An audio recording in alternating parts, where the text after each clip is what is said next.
প্রথমবারের মতো সুন্দরবনের অসুস্থ বাঘ দীর্ঘ ৬ মাস চিকিৎসা শেষে সুস্থ হওয়ার পর নির্জন বনে বাঘটিকে অবমুক্ত করা হয়েছে। রোববার দুপুরে সুন্দরবনের পূর্ব বন বিভাগের চাঁদপাই রেঞ্জের আন্ধারমানিক বনাঞ্চলে বাঘিনীটিকে উন্মুক্ত করে বাংলাদেশ সরকারের বন, পরিবেশ, জলবায়ু পরিবর্তন মন্ত্রণালয়ের প্রতিমন্ত্রী শেখ ফরিদুল ইসলাম।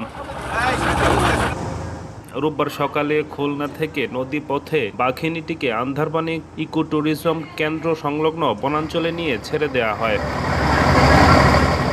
তার গতিবিধি পর্যবেক্ষণের জন্য এ বনের ভেতর ৮ কিলোমিটার এলাকা জুড়ে ২০টি বিশেষ ক্যামেরা বসানো হয়েছে। বন বিভাগ জানায়, চলতি বছরের ৩ জুলাই চাঁদপাই রেঞ্জের সরকির খাল এলাকায় হরিণ ধরার ছিটকা ফাঁদে আটকে পড়েছিল এই বাঘিনীটি। ৪ জানুয়ারি গুরুতর আহত অবস্থায় উদ্ধার করে খুলনার বন্যপ্রাণী পুনর্বাসন কেন্দ্রে পাঠানো হয়।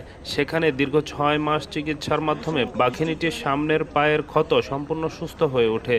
বন্যরা বনে সুন্দর, শিশুরা মাতৃ করে আমরা যে ছোটবেলায় যে শিক্ষাটা পেয়েছি স্কুল থেকে, তো এই বাঘ যে বনের প্রাণী তাকে বনেই মানাবে।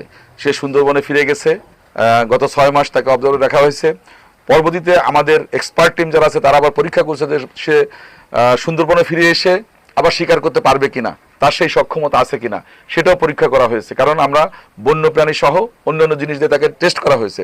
যখন সে উত্তীর্ণ হয়েছে এবং যখন এখানে আমরা দেখতে পেয়েছি যে সম্পূর্ণভাবে সে বনে গিয়ে শিকার করতে পারবে, স্বাভাবিক জীবনযাপন করতে পারবে, তখন আমাদের কাছে মনে হয়েছে এটাকে আমরা বনে ফিরিয়ে দিই।